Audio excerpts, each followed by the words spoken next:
Potentially impacting your wallet right here in Iowa, agriculture trade is hitting a record high deficit at almost $20 billion.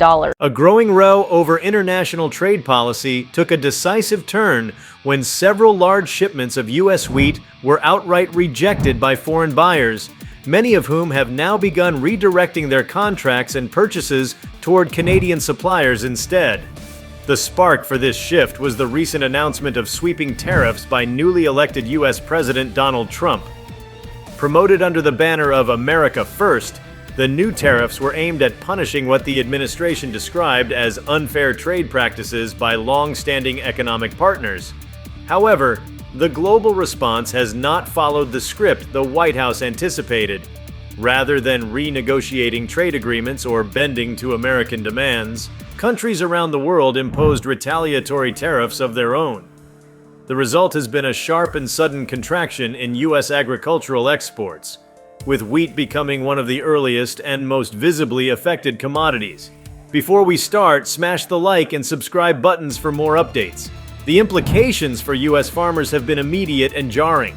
Wheat, a crop grown extensively across states like Kansas, North Dakota, Montana, and Oklahoma, had long found reliable demand in foreign markets from Southeast Asia to Europe and North Africa. For decades, U.S. wheat was prized for its quality and consistent delivery. But the recent tariff wars have radically shifted that dynamic. For many importers, the cost of U.S. wheat has now soared beyond what they are willing or able to pay, making even high-quality grain a less attractive option. The result? Vessels carrying American wheat sit idle or are redirected back to port, their cargo unsold or rerouted to domestic stockpiles that are already full. Meanwhile, Canadian wheat producers have found themselves the unlikely beneficiaries of this diplomatic impasse. With the United States tangled in tariff disputes, Canada has swiftly stepped into the vacuum left behind. Buyers seeking reliable grain suppliers have wasted little time in forging new agreements with Canadian exporters, who are more than eager to expand their market share. While the U.S. grapples with an increasingly fractured global trading landscape, Canada has positioned itself as a stable and trustworthy partner, a safe harbor for global buyers wary of U.S. unpredictability. The shift has also created logistical challenges across the U.S. grain industry. Storage facilities, already stretched by previous years of record harvests, are now overflowing with unsold wheat. Rail cars and trucks that once moved with precision through a vast distribution network have slowed as bottlenecks build. Elevators that buy wheat from farmers are filling up, forcing some growers to store their crops in less than ideal conditions or to sell at fire sale prices simply to clear out space. For many rural economies where agriculture forms the economic backbone, the impact is being felt not just in lost revenue, but in rising anxiety about what the future holds. The story unfolding across the American heartland is not just one of economic disruption, but also of deep frustration. Farmers, many of whom supported President Trump's hardline rhetoric on trade, now find themselves caught in the crossfire of a battle they did not anticipate. The argument that short-term pain will lead to long-term gain wears thin when contracts are canceled, prices plummet, and the land that once symbolized independence and prosperity now yields diminishing returns. Many farmers are discovering that global trade is not easily manipulated by executive orders or fiery speeches. It is governed by long-standing relationships, mutual benefit, and trust, none of which can be quickly rebuilt once broken. Internationally, the response to the U.S. tariffs has been more coordinated than perhaps the Trump administration expected. Nations targeted by the tariffs have formed new alliances, sometimes even among former rivals, to collectively resist what they see as American overreach. In sectors beyond agriculture, such as steel, aluminum, and manufactured goods, these countries have imposed steep retaliatory tariffs that have further strained their trade relations with Washington. But for wheat and other staple crops, the consequences are especially severe because agricultural markets are finely tuned systems where even small shifts in pricing, supply chains, and logistics can reverberate widely and last for years. The retreat from U.S. wheat is more than a temporary adjustment. It signals a deeper change in how the world views American reliability as a trading partner. Once regarded as a pillar of global food supply, the United States is now seen by many as an unpredictable actor, one whose policies can swing drastically from one election cycle to another. Importers, especially in regions like Southeast Asia and the Middle East, where food security is a matter of national stability, are unlikely to forget this lesson soon. They are now actively diversifying their sources, seeking not just better prices, but also more consistent partners. Canada, with its vast arable land, modern infrastructure, and commitment to multilateral trade agreements, fits the bill perfectly.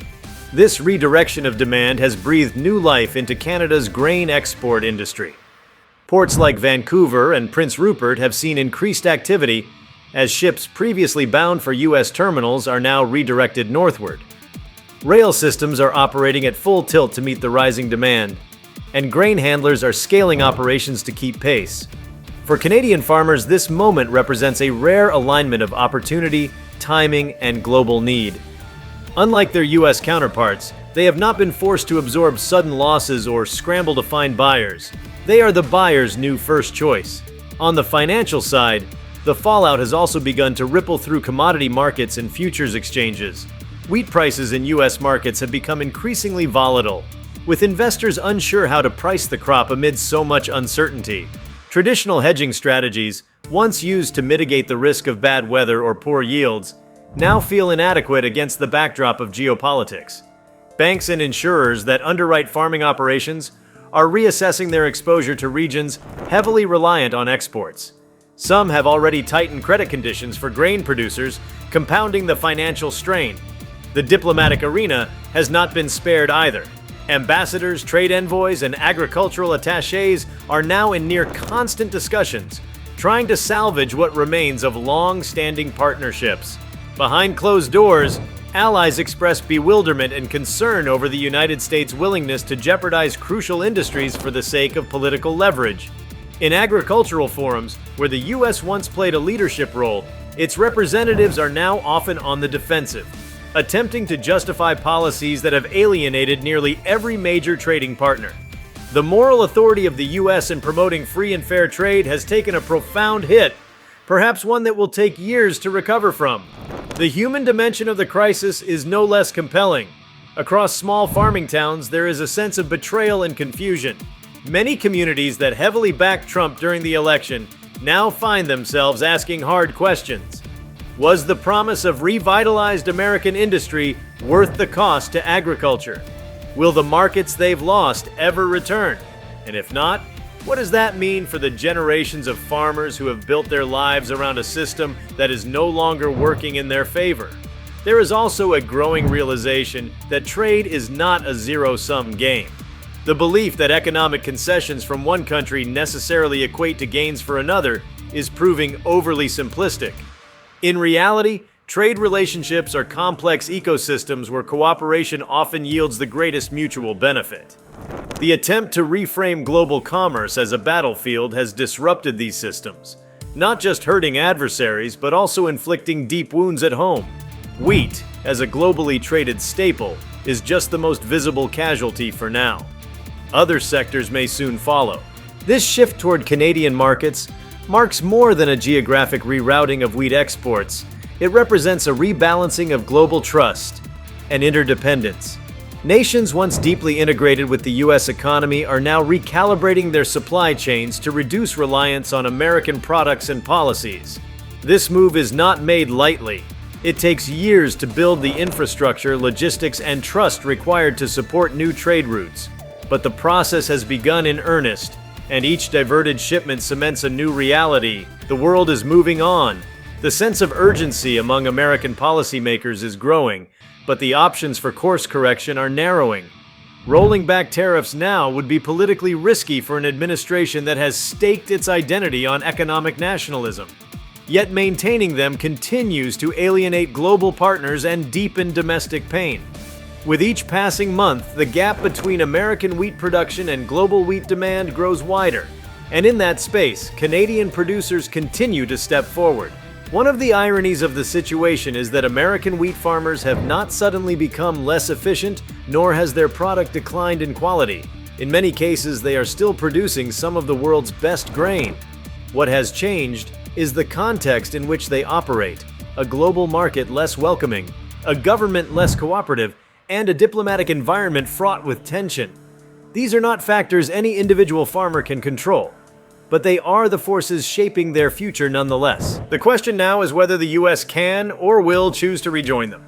If you liked this video, please give it a like and subscribe to our channel. Also, leave your comments below and tell us, what are your thoughts on US wheat buyers turning to Canada after tariffs? We want to hear from you. Thank you for watching, and see you next time.